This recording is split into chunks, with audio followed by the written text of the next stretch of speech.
दोस्तों इस सीजन बहुत ही अच्छी बारिश हुई है और जो किसान भाई परंपरागत खेती करते हैं उनको इस साल काफ़ी अच्छा मुनाफा मिलने वाला है। पर दोस्तों जो अनार बागवानी है उस अनार बागवानी में इस साल थोड़ी स्थिति खराब है। एक तो फ्लावरिंग नहीं आने की समस्या बहुत ही ज़्यादा है और अगर फ्लावरिंग आई है तो फंगस रोग का प्रकोप उन फूलों पर या फलों पर ज़्यादा देखने को मिल रहा है। सभी दोस्तों को मेरा राम राम। मैं ताराराम चौधरी आप सबका एक बार फिर स्वागत करता हूं थार टेक्निकल फार्मिंग पर। इस सीज़न में कई बगीचे ऐसे हैं जिनमें अभी तक फूलों की सेटिंग नहीं आ रही है। फूलों की आवक बहुत ही कम है, वाटर शूट ज़्यादा बढ़ रही है और फूलों की फूटान है वो कहीं देखने को नहीं मिल रही है। किसान भाई काफ़ी परेशान है। कई किसान भाई बहुत सारे स्प्रे भी ट्राई कर चुके हैं पर उनका रिजल्ट है वो नील है। तो दोस्तों आज की वीडियो में बात करेंगे इन पौधों पर फूल क्यों नहीं आ रहे हैं। इनका जो वेजिटेटिव ग्रोथ है वो हो रही है पर फ्लावरिंग नहीं आ रही है। तो इस समस्या का कारण क्या है और इस समस्या को किस प्रकार से कंट्रोल में किया जाए, किस प्रकार से पौधे में फूलों की आवक को बढ़ाया जाए, तो ये सारी जानकारी आज मैं आपको इस वीडियो में देने की कोशिश करूँगा। और दोस्तों कुछ ऐसे मैं आपको खाद भी बताऊंगा जिनका अगर आप ड्रिप में उपयोग करेंगे तो आपको उसका ज़रूर लाभ मिलेगा।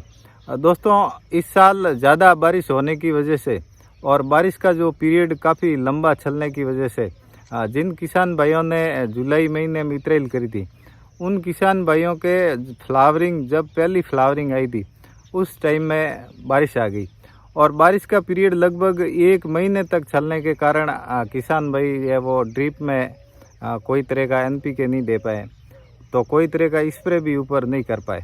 एक बार कई बगीचों में फ्लावरिंग अच्छी आई थी पर वो फ्लावरिंग वापस ड्रॉप हो गई और ड्रॉप होने के बाद में उन बगीचों में वापस कोई तरह की फ्लावरिंग अभी तक देखने को नहीं मिली है।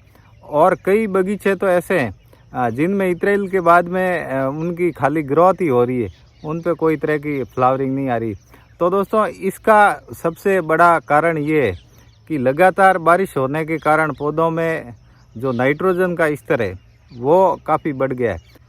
कार्बन और नाइट्रोजन का जो पौधों में संतुलन होता है वो संतुलन है वो बिगड़ गया है। इस संतुलन बिगड़ने की वजह से पौधों में वो वेजिटेटिव ग्रोथ तो हो रही है पर पौधा प्रजनन अवस्था में नहीं जा रहा है, यानी उसमें फ्लावरिंग नहीं आ रही है। तो इस जो कार्बन और नाइट्रोजन का जो रेशियो बिगड़ा है, इस कार्बन और नाइट्रोजन के रेशियो को सुधारने के लिए अपने को जड़ पे काम करना पड़ेगा। दोस्तों कई किसान भाई फ़ोन करते हैं और कमेंट भी करते हैं, तो पूछते हैं कि कौन सा स्प्रे करें जिससे पौधे पे फूल आ जाए। तो दोस्तों आप खाली स्प्रे करके फूल लाना चाहते हैं तो वो संभव नहीं है। फूल लाने के लिए इस स्थिति में आपको पौधे की रूट में काम करना पड़ेगा, उसकी जड़ पर काम करना पड़ेगा। अगर आप उसकी जड़ में प्रॉपर डोज देते हैं तो आपको ज़रूर उसका फ़ायदा मिलेगा। आज मैं आपको 2-3 ऐसे प्रोडक्ट बताने वाला हूं जिनका अगर आप ड्रिप में उपयोग करेंगे तो आपके पौधे की वेजिटेटिव ग्रोथ है, जो शूट बढ़ रही है वो भी रुकेगी और फूल आने में भी उनसे मदद मिलेगी। दोस्तों जो पौधे का कार्बन और नाइट्रोजन का जो CN रेशियो जिसको बोलते हैं उसको सुधारने के लिए, बाकी पोषक तत्वों का बैलेंस बनाने के लिए अपने को सबसे पहले तो नाइट्रोजन का प्रयोग है वो अवॉइड करना पड़ेगा। यानी अपने को नाइट्रोजन बिल्कुल पौधे की जड़ों में यूज नहीं करनी है। जिन तत्वों में नाइट्रोजन आती है उनका उपयोग बिल्कुल फूल आने तक नहीं करना है। जैसे दोस्तों अपना 126100 NPK आता है, तो इस अगर आपके पौधे वाटर शूट ज़्यादा निकाल रहे, वाटर शूट की बढ़वार है, तो आपको NPK 126100 का उपयोग नहीं करना है। उसके बाद में दोस्तों एक वनिता कंपनी का प्रोडक्ट आता है केल्विन। तो इस केल्विन को आप 300 पौधों में 2 लीटर और उसके साथ में आप 1 किलो जिंक लेके पौधे की जड़ में छलाइए।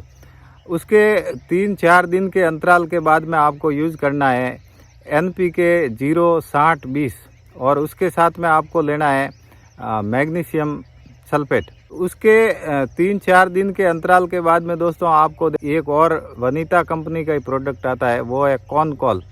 और उस कॉनकॉल में आता है कैल्शियम 11%। इस कैल्शियम के साथ में आपको दोस्तों यूज़ करना है बोरॉन का। ये कॉनकॉल लिक्विड में आता है और इस लिक्विड को आप 300 पौधों में 2 लीटर एक डोज में, और उसके साथ में आपको लेना है 1 किलो बोरॉन जो चिलेटेड फॉर्म आता है।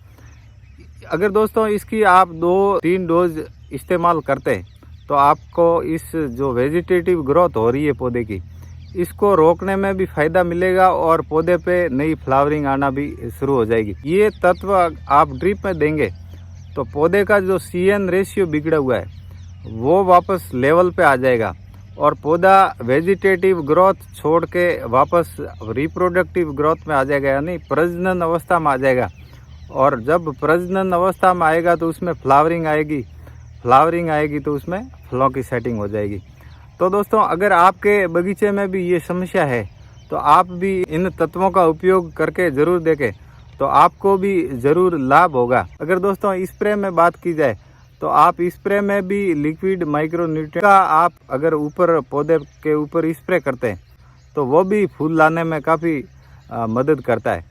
ज़्यादा केमिकल का स्प्रे करने से भी पौधे को नुकसान होता है, उस पर फ्लावरिंग नहीं आती है।